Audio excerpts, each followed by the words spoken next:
Today's a monumental day. Today is the day that we complete the assembly of the Honda CB350 basket case. This is it, guys. The final episode of this thing coming together. No time for an intro. Let's get right into it. Want to get this brake lever back on before I get my exhaust back on. It's got a bushing in here.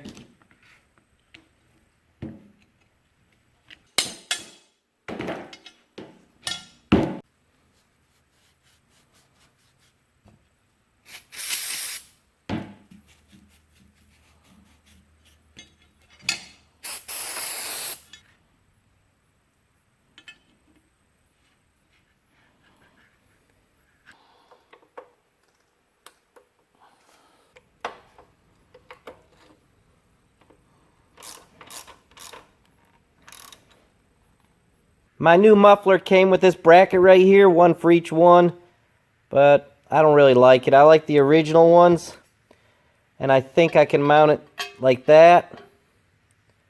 You see, I think, and it should work, but I made this little, so the bolt will go in here like this, and I just fabricated this little, whatever you want to call it, and it's going to go in here like that to hook that bolt so that it won't come out of that big slot. It'll hold it in place. Here's the exhaust all mounted up, and I did spend a little bit of time cleaning this header pipe up. Maybe I'll show putting the exhaust together on the other side. Something I forgot, and it's very important. When you do your chain, after you do your chain, you need to adjust your rear brake. You see there? Because you have changed the distance of the wheel, and the rod right here is solid for the brakes. So I'm going to do that now, and that's real simple. I'll just tighten this up until I can, that's simple, guys. Surely you can adjust the brakes. Sometimes I forget that not everybody is a mechanic, and that some of you may want to see this. So I'm tightening this rod up because I know it's loose. And I'm feeling my brake lever here. See, we're nowhere near. We're not getting any brake at all. So I'm going to continue to tighten this nut. I said nut. It's nut. And just tighten her up here. This is a basket case, so if this is in the wrong position, I don't know. I don't think so. And we'll just, see? Starting to get brake right there. See that? But I could tighten it up some more because it's not, I hear no drag whatsoever in there. I'll tighten it up a little bit more. I'm denting up my new mufflers. All right, I hear it scuffing. You can hear it, listen. Well, you can't hear it. I'm going to show you. I'm going to tighten it up till it scuffs a little bit. All right, you can hear the brake scuffing. I've tightened it up to where you can hear that brake in there. Hear it? It's dragging a little bit. That's too tight. So now I want to loosen it up. This is the way I do it. Look, I'm denting my muffler again, my new chrome muffler. Loosen it up. And you just don't want it to scuff. And there you go. You do not want this brake scuffing. Just when it's scuffing, back it off slower than I did. I'm just doing this to get it over with on camera, but back it up slower than I did until it stops scuffing, and then maybe go one more round. That way you know for sure it's not going to heat up and start scuffing. And there you go. You got brakes.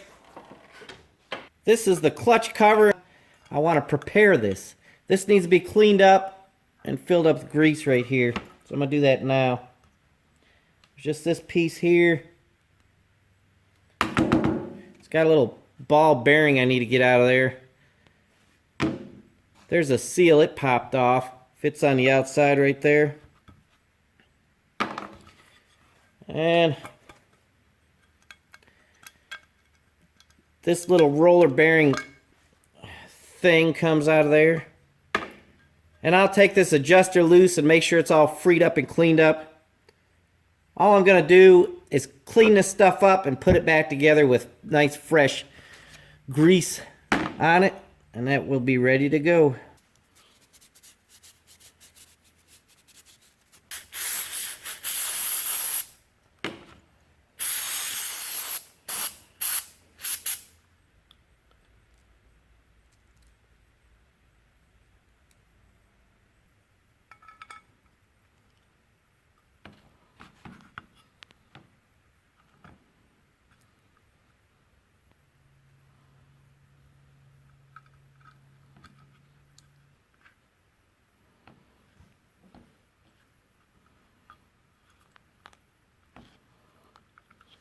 So there it is, all ready to go, and I put the cable in there.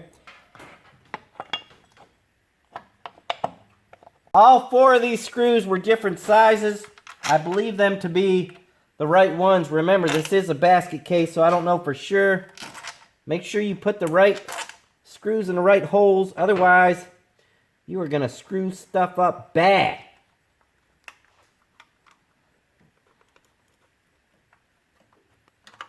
Now the cable is all adjusted, no adjustment left in it. You see, it's as far as it can go in so that it's loose. Anyways, it's unhooked, so it probably wouldn't matter. But we're going to adjust this setting right here. This is to adjust the rod that pushes the clutches, releases the clutches. And I believe it works in the opposite direction that you would think. You unscrew it until it gets tight. Now it's tight. Kind of tight. You can feel it. You know, I'm not really tightening it real hard, but you can feel it get tight. So then you back it off, I don't know, 1/4 of a turn or so, 1/8 of a turn. It doesn't matter. The point is that you have a rod pushing against those clutches. You don't want that rod pushing. You don't want that rod pushing against those clutches. You want them to, what you're doing is making it touch, then you're backing it off just a hair. So that there's just a little tiny bit of movement there, so that when the engine heats up and stuff, that it doesn't push against it. When stuff heats, it expands, it'll push. You want that little bit of space there. That's what that backing off 1/4 or 1/8 is, right here. Have the cable routed up here to our handlebar lever thingy. This cable has a plastic liner on it. See it right there? Maybe you can see it. It's just a little plastic liner, and it helps so it doesn't wear this out so quick, the cable and the handle, because the clutch, you know, is hard to push, a little bit harder to push and it'll wear out quick. Brand new brass adjuster here, because I can't find the old one. This was in the box. I didn't buy it. I would have found it if I had to buy it. I'm not that stupid. And now I got to put this cable on the lever or lever. There you go. And it would appear as though I made some kind of error. Maybe by hooking up. I've done something wrong, but I'm going to make it work. So I screwed up a little bit there. No big deal. I think the easiest way is just to take this handle off, put it in there, and put the handle back on. No need to panic. Sometimes you could see the way things work, but you don't know the order they go together. Now, a motorcycle guy who works on them all the time, he is laughing right now. Hey, stupid. You're supposed to do it this way or that way. Have your laugh. We're still going to get it together.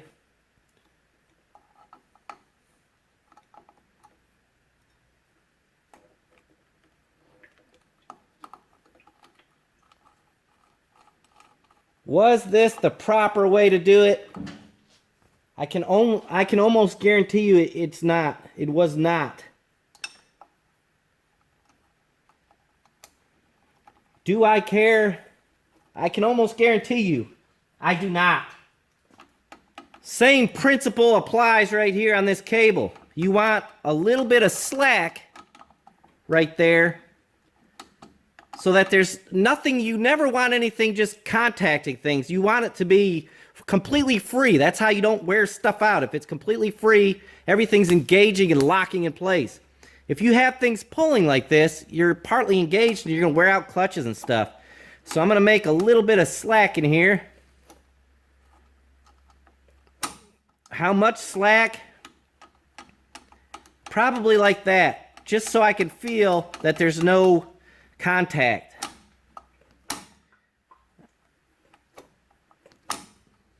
There's a little bit of free play and movement, just like on a vehicle. If you ever noticed, you'll feel a little bit of a vehicle, I mean a car, a truck, standard transmission. You always want a little bit of play here. And I'll give it just a hair more, just because. And that feels good. Real good. If you have the old gear shift like this, and the way it would mount, let's see, it'll take me a second. It'll mount like this on there. I don't know exactly. Anyways, like that, there's supposed to be, this rod is supposed to be coming out here, and they cut it off.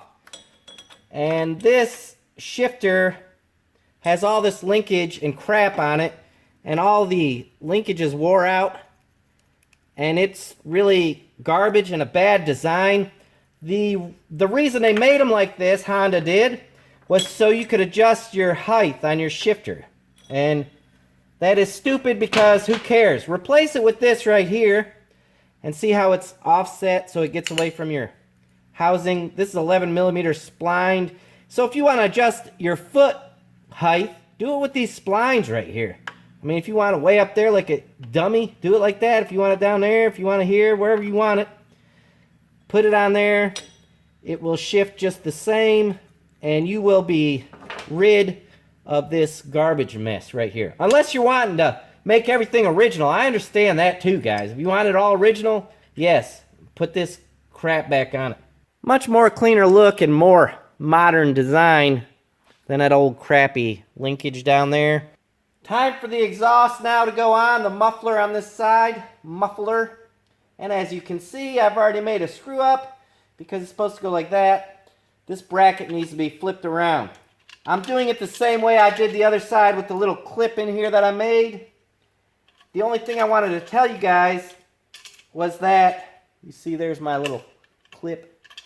The only thing I wanted to say was, alright, bracket all fixed up. The only thing I wanted to say, here's our little graphite piece. I'll slip that on. The only thing I keep trying to say before I say the only thing I'm going to say is, everything's loose. I left this up front kind of loose where I can move it around a little bit. This bracket's a little bit loose. And that's the way I like to do the exhaust, so that I can get everything first lined up where I want it. Because you need to be checking spots like here around your stuff. You may have to move this stuff before you tighten it up. And another screw up, don't forget to put your bracket on there. So I am full of screw ups today, and that's okay.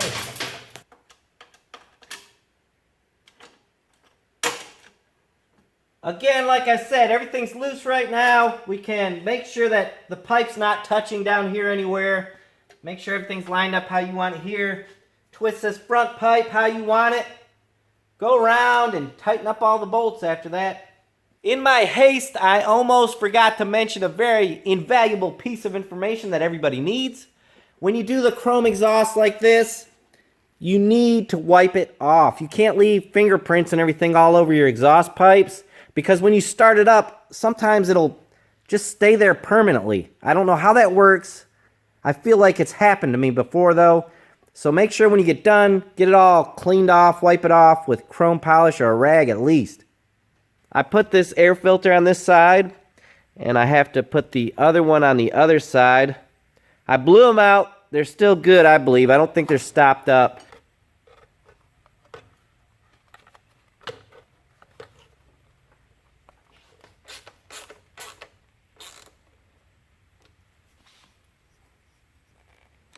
So our side covers, when they go on, will be placed.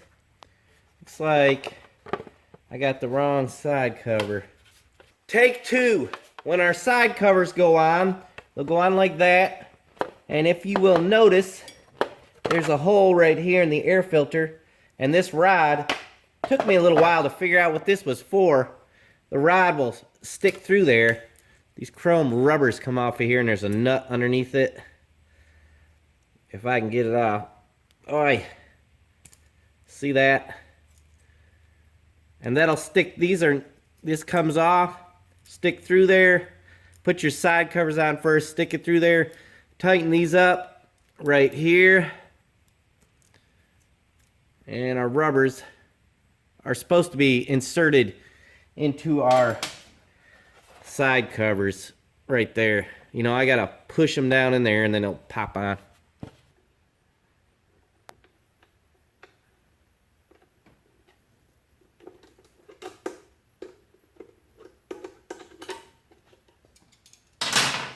So who just caught my mistake? I just got done putting the side cover on over there, went to this side to put it on. Who caught that? Ugh. So these are the rubber pieces that were on that rod, and they were absolutely horrendous to get through that hole. It's a good thing this is old paint. I don't care about it. I don't know what I'm going to do if I paint them and then try to get those in. Maybe I get new ones. Maybe they'd be more pliable. This probably had two little clips on the back of it at one time, but I'm gonna glue it on here just with this goop. This is some good glue. If you ever need glue for anything, it is good for gasoline and everything else. I've been using it for years. I really like goop, so I'm gonna goop it. I'm sure it'll come back off when it is time for me to get it back off. And for now, that'll work. This plastic's old, so we don't want to break it. A little slickum on it. Never hurt nothing.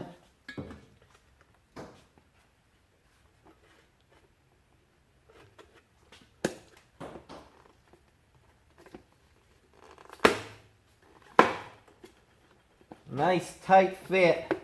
I like it. Look here, I'll even give her a wipe down. Like that. Nice little wipe down. Our old seat is missing a bumper here. Here's one, but this one's missing. So for now we're just gonna make one out of this hose, and this hose, three of them together. This one sticks down in that hole and fits kind of tight, and I'll just put two more layers on it. So there it is, all completed. Is it perfect? Yeah, it's perfect. There we go. So I have limited knowledge on this motorbike, as you guys know, but it appears to have two latches for the seat. What I mean is this is a latch right here. See that moving? And then this is also a latch, but it does hook together, and you can use this latch to release it, so I think that's what I'll do. But I'm thinking that's what's going on here. This is two different years or styles or something. Not sure. I'm going to put it together with two latches. Why not? Two's better than one, right? So our seat's mounted up. I'm beginning to wonder if that's how this latch is designed. You first release it up here, and then you'll release this one down here. Maybe it's made that way. I don't really know. I may or may not look into it. This motorcycle was so complete.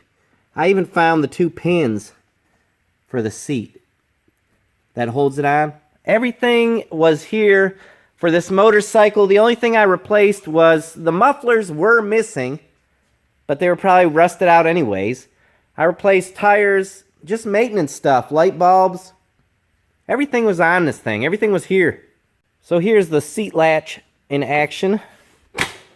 And there she goes. It's just that simple.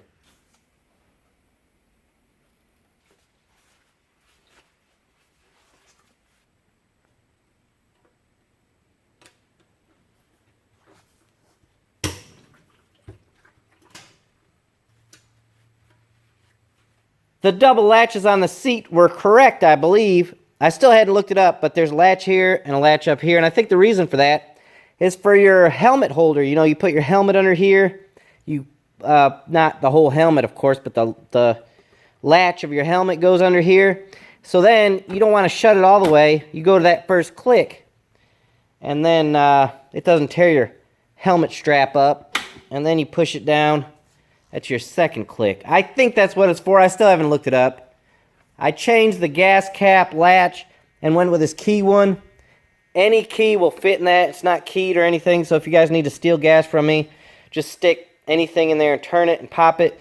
It just works better. It's a better latch. It's metal instead of that cheap plastic one. Time to fire it up, guys. It hasn't run probably for about a month.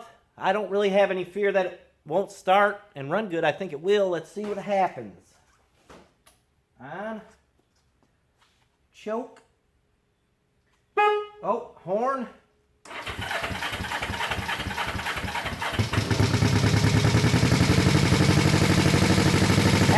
That's the first time I've heard it with the exhaust on the mufflers on. They kind of have a pinging noise.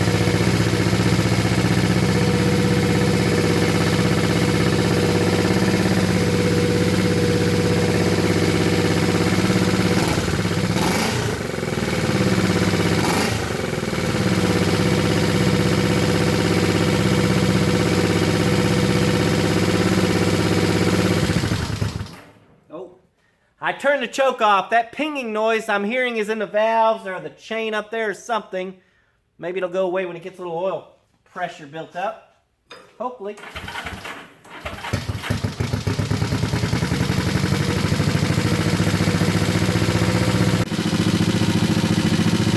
So there it is running.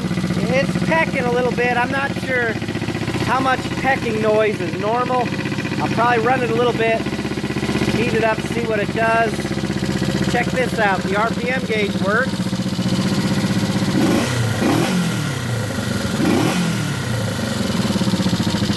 You hear that pecking?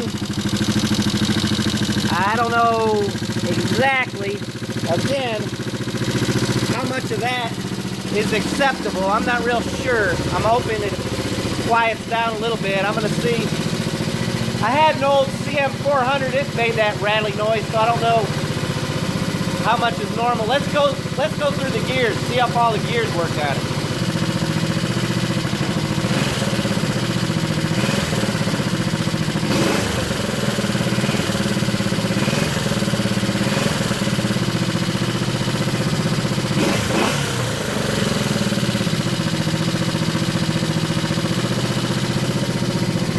It seems to be shifting fine.